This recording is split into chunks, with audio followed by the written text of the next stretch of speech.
Shalom Lekulam. Hello, everybody. Welcome to the Menachem Begin Heritage Center English Zoom. My name is Paul Gross. I'm a senior fellow here at the Begin Center, and I host every Wednesday a discussion with an Israeli thinker or academic or public official, political figure, journalist, and we discuss various issues relating to Israeli history or politics or policy or the Middle East. And we've been doing this now for a couple of years, pretty much since we became much more limited in the number of events we could do here at the center for reasons that are obvious to all of us. What we are doing for these few weeks is a short series about Menachem Begin, about aspects of Menachem Begin's legacy, his ideas, philosophy. And we're doing that primarily because we're leading up to the 30th anniversary of his passing. His yahrzeit is in March of this year, and there'll be events around that time, which I'll let you know about, of course. But last week we started off the series talking to Moshe Fuchsman-Shal, who's written a book about the election of Begin in 1977. The Mahapach, and we talked about the extent to which he transformed the Israeli society and culture and economy in that short period, relatively short period in office. And this week and also next week, we're going to be looking in more depth at some of the important parts of Begin's thinking and philosophy and ideas, which are important not only because they were key elements of what he has to teach us, but also because they're of relevance for us today as well. So before I introduce our special guest, I'm going to just briefly explain. I'm going to be discussing the topic with our guest for about 20-30 minutes, and then turn to you, our audience from around the world, for your questions. Please write them into the chat at the bottom of the screen, and I will put some of those questions to our guest. Now, as I said, we've had a number of different guests over the course of these 2 years. Very few, I must say, are as am I as privileged to welcome as our guest today. Dan Meridor is a former Justice Minister, Finance Minister, Deputy Prime Minister. He was Menachem Begin's cabinet secretary and also Yitzhak Shamir's cabinet secretary. Born in Jerusalem originally in 1947, a lawyer by profession. He was elected to the Knesset for the first time in 1984. And as I said, served in a number of cabinet positions in a number of different governments. And of course, was a member of Knesset for many years as well. Since 2014, he has served as president of the Israel Council on Foreign Relations. He is, I think, one of Israel's most outstanding political figures, parliamentarians, and most importantly, I think, for the topic of today, one of the most, I would say, committed and eloquent students of Menachem Begin's liberal values, liberal nationalist values. Dan Meridor, thank you very much for joining us. Good evening from Jerusalem. Dan, we're going to be talking about Menachem Begin's commitment to what he called the supremacy of the law, not just the rule of law, but the supremacy of the law. And I just want to read a short quote from Begin that he wrote. Obviously, this is English translation of what he wrote. This was all the way back in 1952 when he was leader of the opposition, and it was as part of a long piece that he was writing about his sort of beliefs and the beliefs of his party, the Cherutz party. And he says, the supremacy of the law will be expressed in that a panel of independent judges will be granted the power to decide whether the laws that are made by the House of Representatives, that is the Knesset, whether these laws abide by the fundamental law or contradict the rights of the citizen that are stated in the law. Right? That the idea that democracy isn't just about what the majority decides in the Knesset and in the government, but also that there are fundamental values which supersede those the majority rule, and that those fundamental values, those fundamental rights, are protected by a judiciary. Is that how? Just as a starter question, how fundamental was that to the Menachem Begin that you knew and worked for and studied for so many years?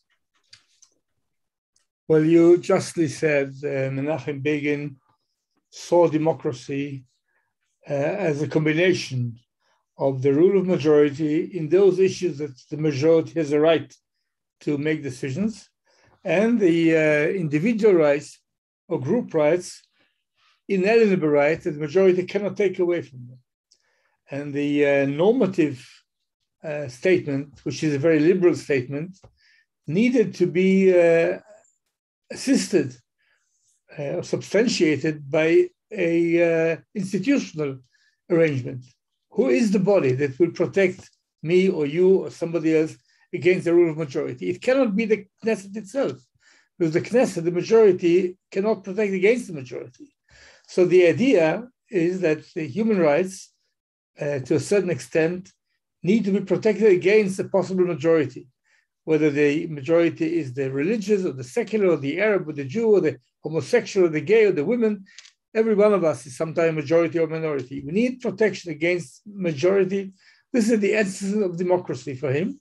And this is why he said very clearly what you just quoted from the early days, that the majority needs to be checked and balanced, to take the American expression, in order to guard human rights, which is the heart of democracy. And I was very happy that, by the way, this coming month, the month when we commemorate 30 years to Begin's passing, is the month in which we in the Knesset, when I happened to be the Justice Minister of Likud, did pass what people call the Constitutional Revolution, the first human rights laws that did empower the Supreme Court with what Begin wanted it to have. So it took a long time, but it so coincided with his passing away. It is very essential because, usually to wave one flag or one great value and fight for it is easy to explain and to make people follow you, like liberty or equality or fraternity, to take the three French French flags of the revolution. But when you grow up a little, you understand you need to balance them. So because he is a very national person, the national Jewish cause is his cause. He fought for it all his life. The more national you are, the more important is that you are balanced by the liberal values, which means it's not just the public, the nation, the history, it's the human being, the person, the women, the children, the Arab, the Jew, whoever. And this is why he is the great defender of democracy in its real sense. By the way, this is what we see now in the world, in Europe, other places, where people think democracy means I have the majority, I can do whatever I like. And this is just the opposite of what Begin thought. For him, it was essential. And it was in the Likud or Cherut party constitution. It says supremacy of the law. You justly mentioned, very importantly, it's not the rule of law. Law is supreme because the government has no power but the power that the law gives it. Who interprets the law for the government? The court. This is the basic structure for him. And by the way, interesting again, after the years in the underground, when he surfaced with the establishment of Israel as a state, he established his party. How did he call his party? The National Party? No. Cherut, liberty, freedom, individual freedom, national freedom. It's a very liberal value that he put as the name of the party. So he was a very, what people may call nationalist in the good sense. The Jewish nation, the Jewish faith, Jewish future is all he fought for. But always remembering, nation exists for people. States exist for persons, not the other way around. And he tried to keep this balance of what he calls the liberal national liberal movement, which is, by the way, the name of Likud to this day. They don't call it anymore this way, but this is the official name. Not a national camp, the national liberal movement. The genetic code is a balance between these two words or values that Begin fought for all his political life. Right, and the one of the I guess most famous, even sort of archetypal moments during his period as prime minister was the famous case of Elon Moret, where he famously declared, I don't know whether he famously declared or it was apocryphal, whether he actually said, Yesh shoftim b'Yerushalayim, there are judges in Jerusalem, but this is the famous statement that's attached to him, where there was, and obviously Begin and the government in which he led was very much committed to the settlement movement, to establishing Jewish communities in Judea and Samaria and the West Bank. But there was this one case of a settlement, Elon Moret, which the Supreme Court ruled to be illegal. I'm not sure, was it because it was on Palestinian land? I'm not sure why. Yes, of course. Yes. Yeah. Private land. By the way, the judge who was presiding there, Justice Landau, is known to have been a hawk all his life. His father was the doctor of the underground, the Irgun underground in Jerusalem. I knew him very well. When he was in court, nobody could tell. But after he left court, he wrote very clear where he stands politically. And he is the one who said, yes, hitnachalut, hitiyashvut, settlement, yes, but you don't steal land from people. You don't do it in private land. Right. And the interesting is that, you see, for Elon Moret was a symbol. Begin very much wanted it. When it became clear that the court said, yes, all right, but you don't build it on this hill because it's private, and they moved it to another hill, I read the cabinet minutes. I wasn't there yet, but I read it later. And one of the ministers said, all right, Mr. Prime Minister, let's say that the government decides to carry out what the court said. Begin said, what are you saying? We need to decide. Do we have another alternative? You can say when we will do it. You can't say we decided to do it. You can't decide not to do it. It's the court. It's the supremacy of the court over the government. So this was very basic with him. And it's easy to be for the court when the court side with you, when they decide things that you love. The real test for a grown-up society, adult society, is that to accept the rule of law and the ruling of the court when you don't like it. It's in the statement, Yesh shoftim b'Yerushalayim, the judges in Jerusalem, was said on another case, but it became, by Begin, of course, it became the slogan attached to him. Yes, in the end, there are judges, and we all have to abide by the judges, or else how can we run society in a cohesive way? Yesh shoftim b'Yerushalayim is known now to be a Begin's legacy. And Begin, like yourself, Begin studied law. He was a lawyer by profession. Do you think this was this the heart of his was this where it came from, this idea in the supremacy of the law? It was also clearly from Jabotinsky, right? It was also clearly from the ideology of Jabotinsky. Yeah, Jabotinsky, who was definitely the mentor, the inspiration, the leader, the man that Begin followed, and all his life said always, I am a disciple of Jabotinsky. He's the one who said, every individual is a king. Kol yachid hu melech. Bereshit bara Elohim et hayachid. In the beginning, God created the individual. This is Jabotinsky. Individual, it's better that the individuals harm the general public rather than the public harms the individual. A very extreme liberal approach alongside a very strong national approach. This is the unique genetic code of this movement that was very tough on national things, security, the land of Israel, but at the same time very democratic and liberal.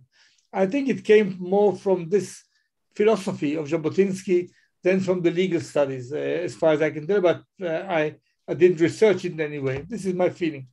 Yeah, I remember, there's a very striking passage by Jabotinsky, I forget when he wrote it, where he talks very clearly about how the Jewish state that he hopes to see emerge, and which of course he never got to see emerge, but the Jewish state that he hopes to see emerge would be a democracy, but a democracy in which it's not enough that there is majority rule, but that the minority has to be protected as well, which is quite interesting for someone writing in the 1920s, 1930s. He said, he gave a very remarkable speech as they appeared before the Peel Commission of His Majesty's government in 1937, the early 37, and there he says that what he means by a Jewish state.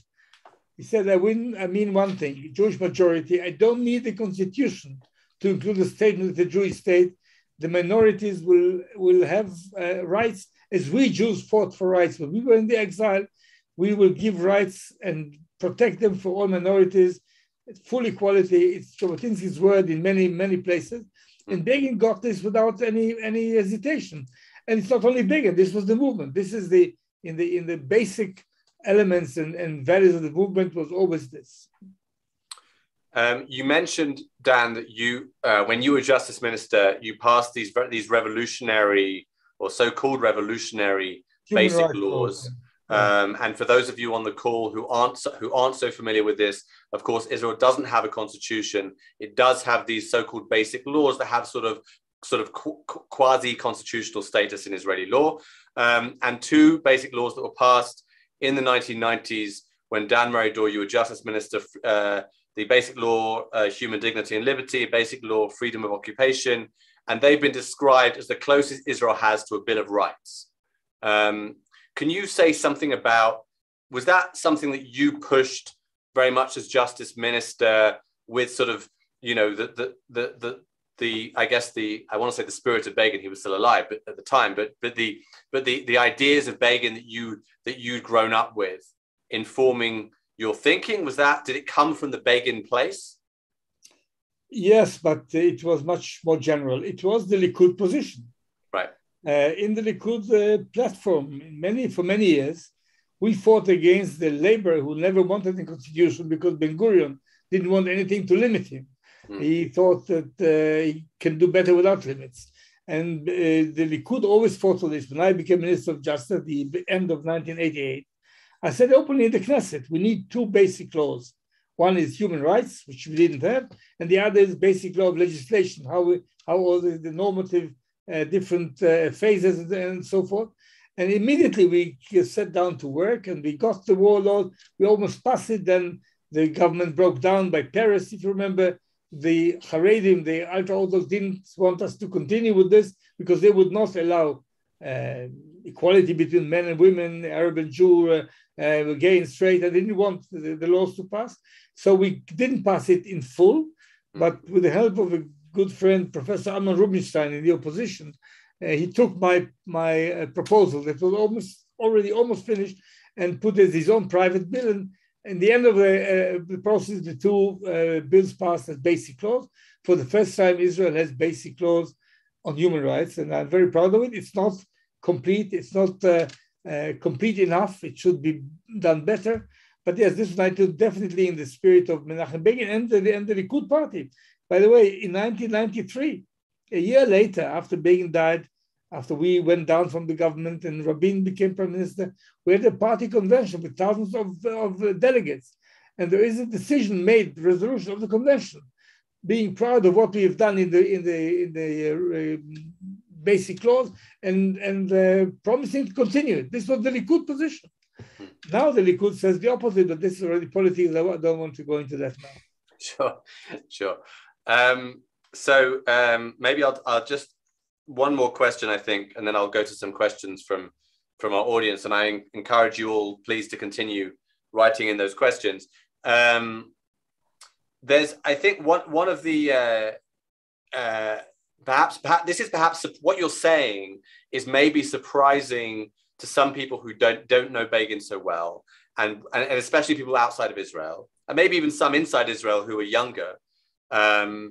Because there's a sort of preconception about not only about Menachem Begin, but also I think about what it means to be on the left and on the right. And partly I think it's because people take the situation in the countries that they're from and do a sort of, you know, cut and paste. Right and left means I don't know, Labour and Conservative in Britain, or Democrat and Republican in America, and try and paste that onto Israeli politics, and it doesn't quite work. But certainly, I think in the Israeli case, as you've just said, at least in the earlier decades, it was the left under Ben Gurion that were more reluctant, as you say, to have restrictions on government power and other things, and Begin was, as you said, the liberal figure. What do you think that's something that's how do you explain that sort of that misconception?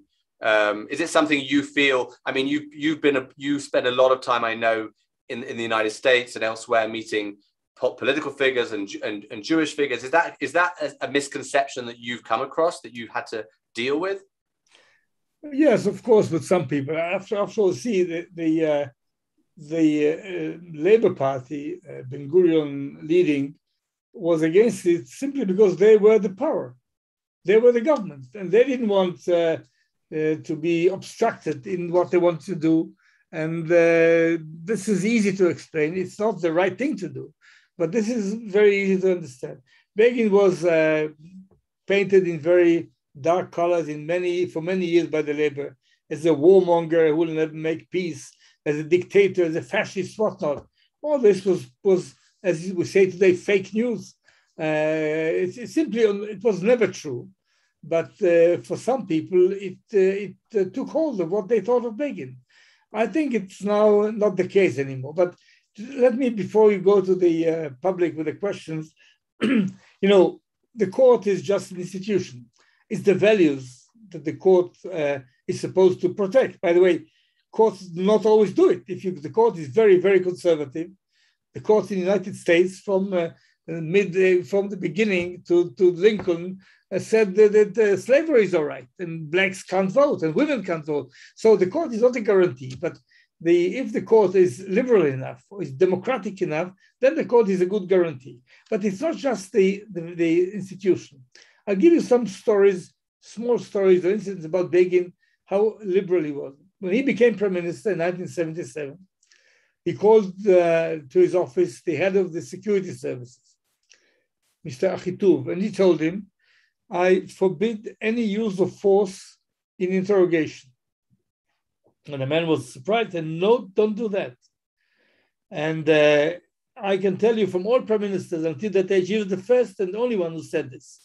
He did not allow the security services, even in the good things they're doing, to cross the line of torment, using force. And then he asked the prime minister, what should we do? He said, Chochmat HaChoker, the wisdom of the interrogator, not use of force. The book that Begin wrote about his time in the Soviet detention, he was held there for Zionism, was dedicated La Me'uneh Almoni, to the unknown tortured, because it was real in him. Yes, he's for security, but not to cross the line of human dignity. Another story. You remember there was a man called Uri Avneri on the extreme Palestinian side, important journalist on the opposite side of Begin altogether. I don't left and right, I don't the right terms. It's not a social thing. It's on the Palestinian. He was the first man to fight for Palestinian identity and so forth. One day when Ben-Gurion was prime minister, he sent the head of the security services, Ariel, to Begin, telling him, I want to let you know that tomorrow we're going to arrest Avneri because he wrote an awful article against Israel's security or against the army. I want you to know. And Begin said to Ariel, go to your boss, Mr. Ben-Gurion, tell him not only that I will not agree, I will stand on every hill and say you will not arrest journalists in Israel. Journalists on the other side. This was Begin. So he was the one who not only protected from opposition, was in power. He did try to ask himself always, is what I'm doing right? Is it just or not? Not only is it good for Israel, of course, it should meet the criteria of justice. Justice has to do with human rights, with the courts. And this was him anyway. Sorry, I'm muted. I was I was just going to say I think those are really indicative stories that give us a good sense of what we're talking about with Begin. Okay, so that we've already had some questions. There's a sort of I guess a kind of informational question here. who selects the people on the court? How are judges to the Supreme Court in Israel selected? In the Israeli law, we have since the first years of government of Israel's independence, the law says there is a committee. I mean, the formal appointment is by the president, but he is given the names to appoint by a committee made of 9 people, very balanced committee. 3 of the head of the committee is the Minister of Justice, political person, and another minister that the government chooses, 2 ministers. Then there are 2 members of the Knesset, traditionally one from the opposition side. Then there are 3 Supreme Court justices, including the president of the Supreme Court, for the profession. And the last element is 2 members of the bar, Israeli Bar Association. So you have 5 professionals and 4 politicians. Out of them, 1 is from the opposition. The government has no majority there. That's what I'm saying. And it works quite well, I think, compared to other systems. Of course, there are appointments that you don't like in the end and you make mistakes. I was there for many years and I know it. You can't always know in advance. But I think that the combination of the judges of the court, Supreme Court, and the minister and member of Knesset and the members of the bar is a good combination. It works quite well. Okay, great. Thank you. Shmuel Yerushalmi has a question which is very contemporary. He wants to know what was Menachem Begin's position in relation to global emergencies and disasters. In other words, he wants to know if and obviously this is hypothetical and you can speculative, but if a pandemic had erupted in Begin's time as prime minister, what would be, and I think Shmuel was asking, where would he have pushed sort of the sort of civil liberties question, like to what extent do you impinge on individual rights when you're in this kind of situation, with regard to not only freedom of movement, but also the question that's coming up of vaccinations and those kinds of things. Well, of course, I can't answer in Begin's name, and I can only speculate, and it will not be scientific or historic. It's just my thinking, and I can't tell you anything very specific. I suppose he would have to meet the conflict or the tension between the 2 values. You want to save lives, so you want to tell people to get vaccinated, but you don't take somebody by force and inject him. So this is a problem that you have all over the world now. Begin was very sensitive to human rights, so I believe that he would be with the line that we all have. You don't go that far. You don't force people to get vaccinated. But I think he would have tried to use his power in convincing people. What we call hasbara in all sorts of ways. Today we have totally different ways to try to tell people why it's important. I don't think Begin would have had any trick to play here and do it better.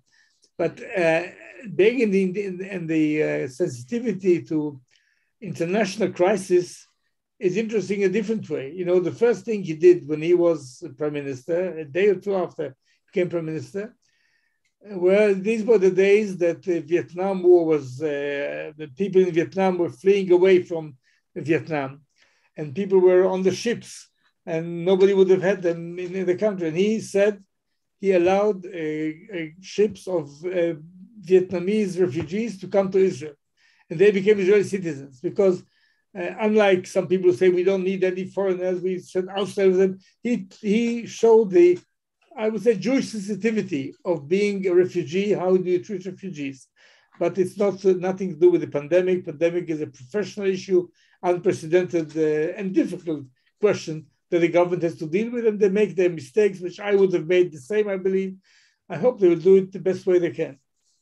Okay, thank you. There's a question here from Ziv Rubinovitz, Dr. Ziv Rubinovitz, a good friend of the Begin Center and a great scholar. Ziv asks, doesn't it make sense for the ruling party to not want any constitutional restrictions while the opposition, the minority, thinks otherwise? It can be interpreted as a question of position, of whether you're in the opposition or in the government. And he says, later, Begin never promoted a constitution for obvious political reasons with the ultra-Orthodox parties in the coalition. And he also continued the British emergency laws. Well, if you look at politics or life only as a question of what is good for me or bad for me, or what serves me or doesn't serve me, I would say almost cynically so, then you're right, of course. And there is an element, this is definitely an element in life and in politics. But you are judged, as I said earlier, not when you promote things that play for you. Your values are really judged when you do things that do not play for you, but they are basic in your value system. And I think that Begin, who did call the British emergency laws Nazi laws, and he said it's not for a normal country to continue with that, did begin to change them, by the way. He did change the law on demolishing houses on administrative detention. Didn't do all the way, this is true. But Begin many times took a position that were not popular in his party because it was right to do it, not because people wanted it. The best example is, of course, giving away all of Sinai and giving away the right to impose sovereignty unilaterally in the peace treaty that he signed and the Palestinian-Israeli conflict resolution that he offered. And Begin in the Irgun, the known story that people wanted to respond by hitting back the Haganah people who gave them into the British, and he said, "Don't do that. Never a civil war." So to go against the interests and your supporters is the real test of a leader. Now, just to continue, I don't want to speak about myself, but the fact is that when we were in power, 1992, the Shamir government, we introduced those basic laws. With the help of some opposition, some coalition, it was not cut this way. But we did it against what you say, that the government should never want to have restriction. No, I think it's a test of your values and who you are. Are you just for your force, power, or you have any value system that you want to impose or to educate people towards? That there is a limit to power. The power should be limited. If you like, power corrupts and so forth. You need limits to power. This is free press to limit. Is the state controller to limit the power? Is the court independence to limit the power? Is the attorney general? There are also institutions in the society that limit the power. And government who are decent do support it, although they are the power. Okay. Stephen Nadler asks how Begin viewed political labels such as liberal, conservative, left, right, etc. Interesting. Begin spoke many times against the left. Left for him started from Stalin or Marx and Engels all the way to Labour Party and so forth. He did speak against the leftists. He never called himself a rightist. I remember him saying, "We are not the right. We are for the rule of law. We are not associated with the Honagalo with big money. We are not there. We are national liberal." These two values that he tried to put together, he did put together.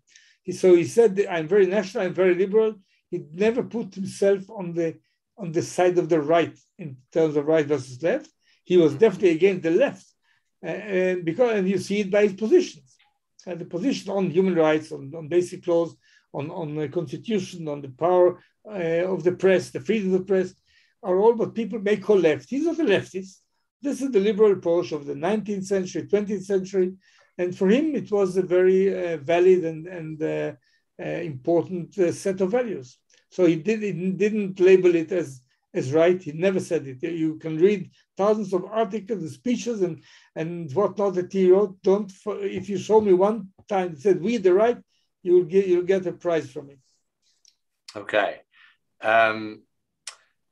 Shulamit Magnus has a question about the Palestinians, and she asks whether Begin or yourself would advocate giving citizenship and voting rights to the Palestinians living under Israeli rule in Area C. And just to be clear, for those unfamiliar with the terminology, we're talking about the small part, the parts of the West Bank of Judea and Samaria, which are under full Israeli control, where the Israeli settlements are and where a small minority of the Palestinians also live. And it's also important to note that, of course, in Begin's time, there was no Area C of the West Bank because this happened during Oslo. So I don't know whether you want to answer for Begin or for yourself, but answer as you wish. No, I'll not speak of myself. I'm not the issue here. I speak of Begin because he is the person we are talking of tonight. Okay. And I surprise you, but I'll send you immediately to the Knesset protocols, the Knesset minutes of December 77. Begin had a solution that he thought might work for the Israeli-Palestinian or the question of Eretz Israel, how to solve the Israeli or Jewish-Arab conflict of Eretz Israel. He speaks very clearly. He says he does not, in the beginning he said he wants to have Israeli sovereignty all over the land, basically. When it came to proposing the autonomy plan, he says we have a right to these areas, Judea, Samaria, and Gaza, and we have a claim. There are other claims, didn't say right, means of Egypt and Jordan. PLO was not in the picture then. Right. If you want to have peace, my offer is that the sovereignty will not be decided. Let's leave it open and deal with the reality. Then he offers autonomy to the Palestinians to rule everything, not as a state, all the powers of a government, but the power of foreign affairs and defense, which is paid in Israel. And then he asked the question that you just asked now: what about citizenship? What about parliament? There are no people without parliament. Then he said, every Palestinian, every Arab residing in Judea, Samaria, and Gaza will have a choice, an option. If he wants to become Israeli, he will become Israeli. If he wants to stay Jordanian, he will stay Jordanian. We are not Rhodesia, he said. We are not apartheid. We cannot hold people without giving them a right to participate. This is basic in democracy. And he says it twice. He said it in the government, in the inner cabinet, and said it in the Knesset openly. This was basic for him. You can go for, have the whole land, even when the sovereignty is still open, but people need to have a right to participate. He said, I will not impose Israeli citizenship on them because it's not right to do it, to impose it, but we need to give them the option. This is this word, option, to that, because we cannot become an apartheid. I didn't say apartheid, it said Rhodesia. In the inner cabinet, it said South Africa. They were our friends, they didn't want to say it publicly.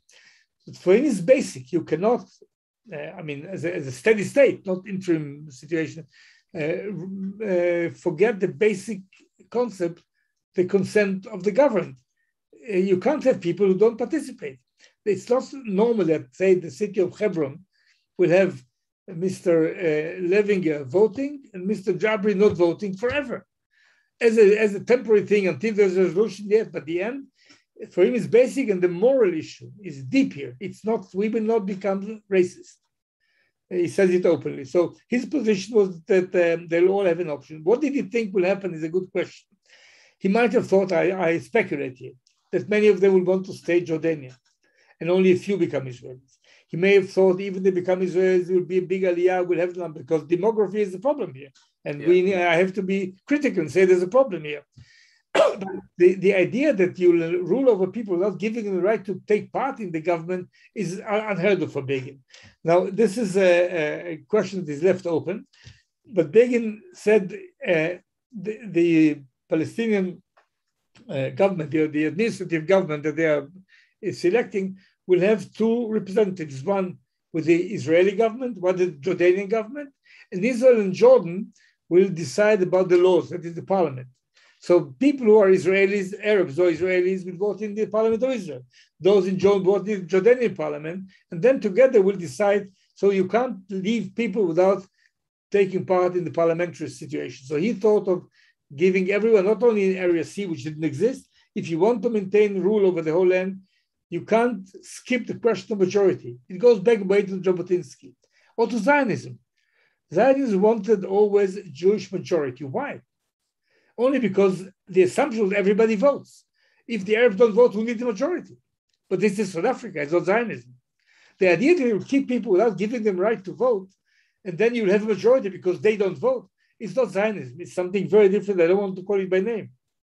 So Begin, of course, was there. If we want to have the land, they will have a right to choose between staying Jordanian and influencing it to Jordan or becoming Israelis. We can't do it otherwise, or else we'll become South Africa or Rhodesia. This is his words in the Knesset. Okay. Tanya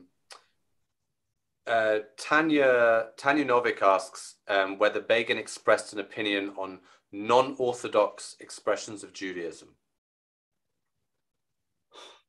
I can't remember, I don't recall now anything specific. I will tell you that he was in very good relationship with the leadership of the American jury. And also Rabbi Schindler, who was the reform rabbi, was the head of the president's conference. He was very friendly and helping Begin a lot. They were a good relationship. Did he speak religiously on the pluralism or diversity? I don't think so. He came from an Orthodox house. He was not religious, although people say he was not religious. I think he would eat kosher, but I don't think they have milchig and fleshig separate. He was traditional in his way. I used to go to shul every Shabbat. He didn't do that. So he was very respectful of Jewish tradition and religion. And this was the Orthodox religion he knew from Europe. There was nothing else in his neighborhood. This is how we grew. And he gave this respect to the chief rabbis of Israel. And I'm not sure that he visited a non-Orthodox shul, but I think by being a liberal, he would have accepted the fact that the majority of Jews are not Orthodox, to say it simply, put this way. And he, of course, worked with the liberal leadership of American Jewry, European Jewry, and most of them were not Orthodox. Right. And I think it would also be fair to say that at the time that Begin was prime minister, the issue was much less of an issue in Israel than it is today. I mean, for all kinds of reasons, which we won't go into here, the reform and conservative movements were not prominent in Israel at that time, even less than they are today. And so it was not issues that we deal with today, like the issue of the Kotel and things like that, were not issues at the time, right? Would that be fair? But Paul, there is one exception. I'm not sure about Begin's time, but immediately after Begin, when Shamir was prime minister, there was demand by the Lubavitcher Rebbe and the Ger Rebbe that we changed the law defining Jews only with the Orthodox conversion. Who is a Jew story. Right. And I remember that Shamir, who was not religious at all and did not have the same attitude towards the Orthodox establishment, I don't want to go into detail. He was more or less antagonistic to them because of the objection to Zionism and so forth. I remember the head of the president's conference coming to Israel, coming to me, Shoshana Kardin, in tears. Don't do it to us. You are delegitimizing most of us. What are you doing? And I came to Shamir with this, and Shamir tore the papers that were ready for agreement with the Haredim and did have the grand coalition with the labor, because he said, I will not tear up the Jewish people. Wow. So Shamir, not Begin, I have to say, it's not a story about Begin, it's about Shamir. Right. And Shamir had much less difficulty in confronting the religious establishment. He didn't do it for political reasons. But I will never forget his words many times. He said, before the war, before he came to Palestine, 1930s, he used to be a good orator, Beitar orator in the Shtetlach in Poland. And he said to me, I'll never forgive them. In every shtetl I came to speak for Zionism, for Aliyah, for Eretz Yisrael. Who spoke against me? The rabbis. We are in exile because don't do that. I will never forgive him that. Shamir had a different approach to the Orthodox establishment, most of whom were anti-Zionist, not the Mizrahi, but most of them.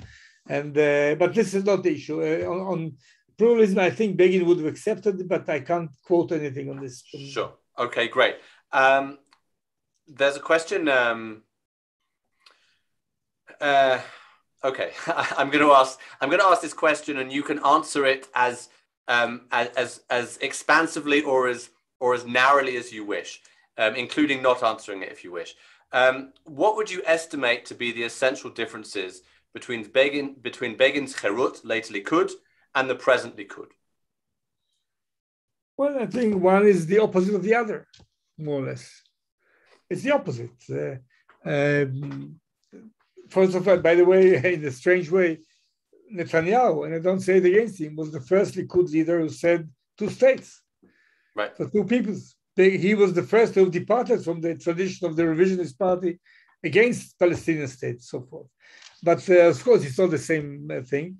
the attacks that we see recently on the rule of law and the liberal ideas by the Likud members, the Likud leadership, is something nobody could ever have imagined Begin would allow anybody in the party to speak like this. This is now the main line of the party. If you ask the Likud people today, I know many of them, of course, because I was there for so many years. Do you call yourself a liberal? I don't know anybody in the leadership who would say yes, although this is the name of the party. So yeah, there is a change. By the way, it's a world change. The world changes in many ways, and some phenomena of right wing of Europe that I don't like, you see in the Likud now, like the attitude towards the Arabs, or to foreign workers, like people calling them a cancer in our body who needs them here. This is something that you can't think of in terms of Begin thinking and behavior. And being tough with the Arabs in terms of security was very much Begin, but being very respectful to them and not despising them was very much Begin. Now it's different. Now some people, I don't want to go into politics now, found that talking against the other is the best way to get votes. By the way, you could see it in America, you could see it in many parts of Europe. The other, it's identity, not the ideas, the identity. This is my group, he's the other, and we are against them, and let's stand together. It works. This was not Begin. At least Begin had an ideology that was not only a group ideology. It was a Jewish ideology, no doubt, but it was based on a philosophy that was larger than that, broader than that. Basic philosophy for the world and for states and individuals, including, or in it, of course, the Jewish people is of great importance. But this is not the Likud of today, but I don't want to go into politics because sure. It's not what we speak of now. And again, okay. Begin passed away 30 years ago, and I do not ever dare to speak in his name. I can say what he wouldn't have said, no doubt. I can say what I think he might have said, but I can't say what he would have done had he been alive. And it's not important. It's now the people of today that were elected today and the voters of today that have to decide their future. Great, thank you. A question from Jacqueline, who asks, was it Begin's sense of justice that promoted the cause of Mizrahi Jews in Israel? Well, the fact is that Begin was very attractive to especially the North African immigration and Mizrahi Jews at all. The second, Begin spoke Jewish to them, not socialist, not even liberal in the philosophical way. He spoke in Jewish language that they spoke at home as well. Not Jewish in the sense of Yiddish, but the terms were Jewish. So, Yiddish wouldn't have worked. Yeah, okay, of course. But then there's something more than that. He was the opposition. He was the outsider, the outcast almost by the government. And they felt that he is one of them in that sense. In the opposition years, when they felt that the government discriminates against them and don't give them what is their right, he stood there for them and he got their support massively.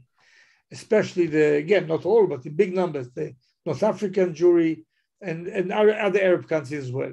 And in many ways, to this day, the people from Arab countries' origin have associated themselves with the Likud in Begin's time.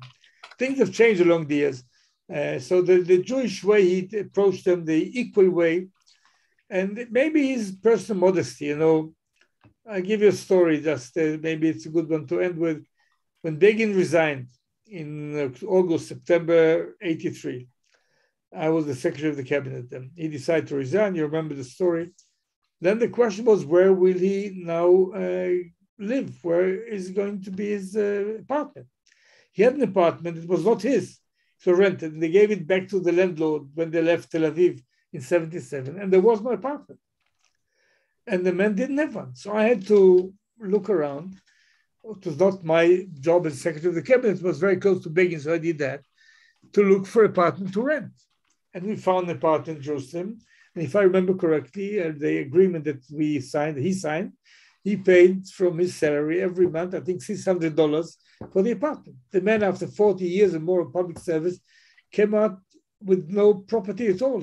That modesty was very clear in him. The way charges of corruption, I don't want to make any comparisons, but different world altogether. It was a very modest, honest man. This was known by everybody, and truthful, by the way.